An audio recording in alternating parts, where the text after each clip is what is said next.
And one of the things that we learned at home is that we not only had to be virtuous as a nation, we had to be virtuous as individuals.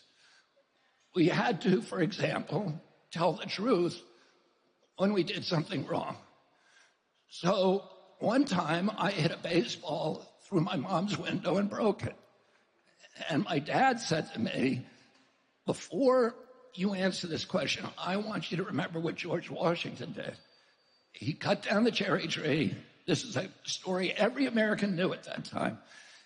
His father asked him who cut it down, and he said, I did. He always admitted when he was wrong. But now, the Democratic Party has given us a loophole around that mandate. All you have to know is 7 words, and you never have to admit to doing anything wrong again. And do you know what those 7 words are? I was born in the middle class. Oh.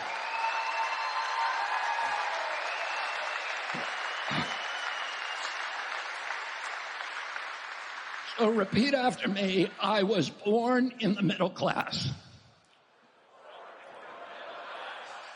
So the next time your boss asks you why you were late for work, what are you going to say?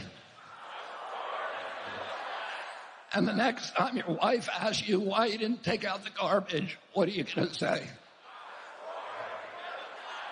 And the next time your landlord asks you for the rent check, what are you going to say? That's all you have to know, and you don't have to answer any question. And we know why she didn't want to answer that question, because there's no good answer to it. By every indicia in which we measure the welfare of our economy, the Trump administration excelled, and the Biden-Harris administration has failed us. Inflation on average during the Trump administration was held under 7%. Now it's at 20%. Gross rents have almost doubled. Mortgages have more than doubled in just 3.5 years. Groceries have gone up. Gasoline has gone up. Electricity has gone up. Healthcare has gone up. Do you know the only thing that's gone down? Wages. So though that is not a success story, and I don't blame her for not wanting to answer that question.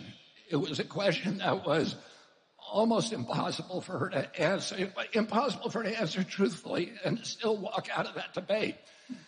So the Democratic Party that I grew up with, the Democratic Party of John F. Kennedy, of Robert Kennedy, does not exist today. This was the party of peace. Today, it's the party of war.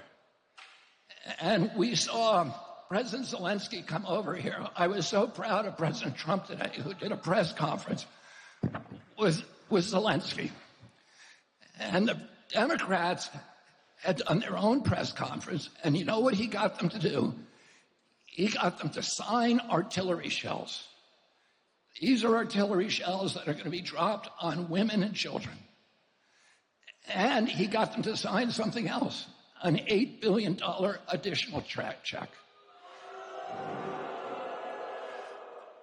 Don't you think we could use that money over here in this country?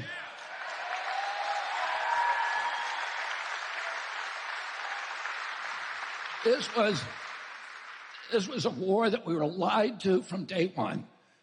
We were told that it was an unprovoked invasion. We weren't told that Vladimir Putin and every other Russian leader told us for 30 years, if you go into Ukraine, we're going to have a military reaction. It is a red line for us. Ukraine has a 2,200-mile border with Russia. They've been invaded 3 times through Ukraine. Last time, Hitler killed 1 out of every 7 Russians. If we put Aegis missile systems in Ukraine, like we've done in Romania and Poland, which they also told us don't go in there, those missiles, Tomahawk missiles, which can be nuclear tipped, will be 3 miles from Moscow. we could decapitate the entire Russian leadership in 3 minutes. My uncle, when the Russians tried to put missiles in Cuba, was going to go to war. And if Putin tried to put missiles in Canada or Cuba or Mexico, we would go to war. So we had to expect that they would do exactly what they told us we were going to do. And if you go into Ukraine with NATO, we're going to go to war. And 2 days before the invasion, Kamala Harris went to Germany and said definitively, for the first time by any U.S. leader, we are moving NATO into Ukraine. And that is something that we all need to understand, that provocation. And I was so proud of President Trump because everybody says that he alienates people all over the world. He doesn't know how to be a diplomat. But he was the epitome of diplomacy, and I urge you to go look at the YouTube.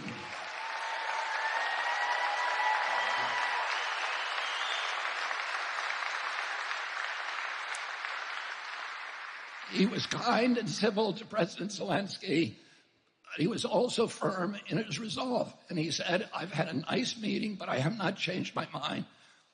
We need a peace, and we need to do it very quickly.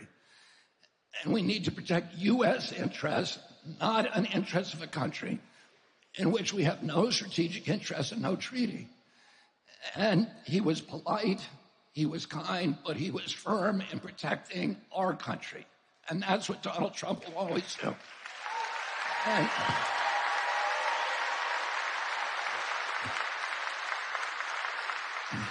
And it was especially impressive to me because I know what Donald Trump was thinking while he was having that meeting. He was thinking, I want to turn this guy over and hold him by his legs and shake all the money out of his pockets. And I hope it adds up to $208 billion because that's what we get. That's what the Democrats gave him. And we need to bring that money home and spend it here on our communities.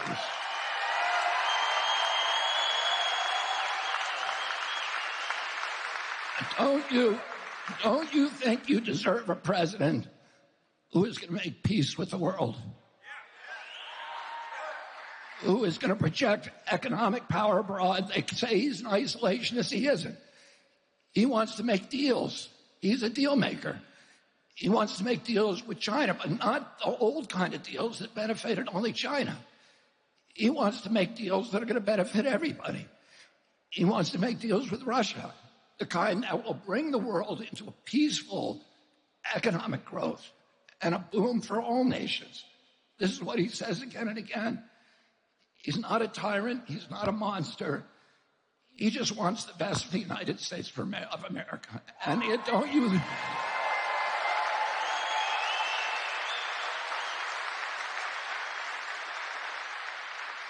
The Democratic Party that I grew up with was the party of constitutional rights, of civil rights, and particularly the right of freedom of speech, which my uncle and my father treasured. They thought this is the basis, a fundamental bedrock of American democracy is the free flow of information. And when government gets involved in censoring information, that is the beginning of totalitarianism. And we know this because we read Orwell and Aldous Huxley and Robert Heinlein and Alexander Solzhenitsyn and Arthur Kessler when we were growing up. And that was the lesson that was repeated in civics lessons again and again. The one thing that you never allow a government to do is to censor speech of any kind. And if you do that, is the first step down the slippery slope of totalitarianism. So the Democrats are trying to say that Donald Trump hates democracy, that he wants to be a dictator, but they're all advocating now, openly advocating the censorship of our speech. And what they say is, well, we don't want to censor all speech, just the lies. But they want to determine what's the truth and what's a lie. And who was the biggest perpetrator of lies during the COVID epidemic? It was the government itself. They were the ones promoting disinformation and misinformation.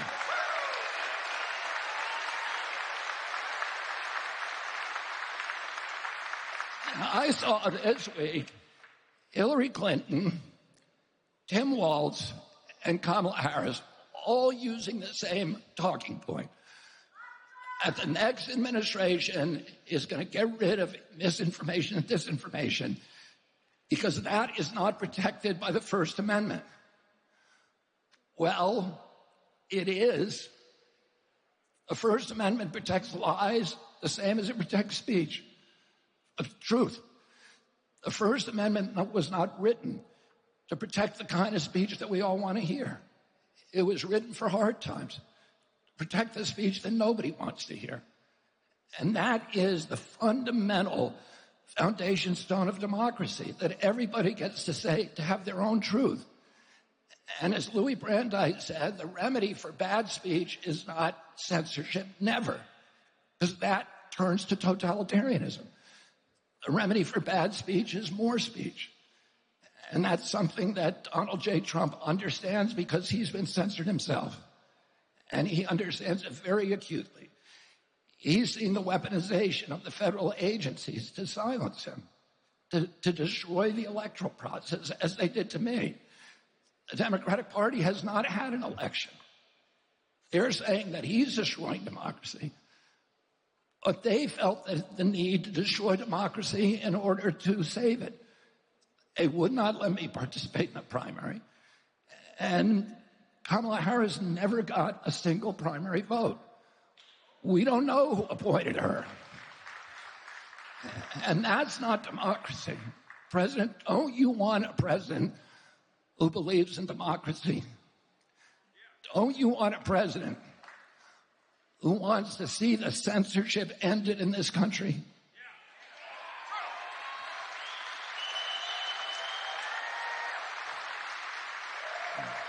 Don't you want a president who's going to end the surveillance state and make our country the beacon of freedom around the world once again?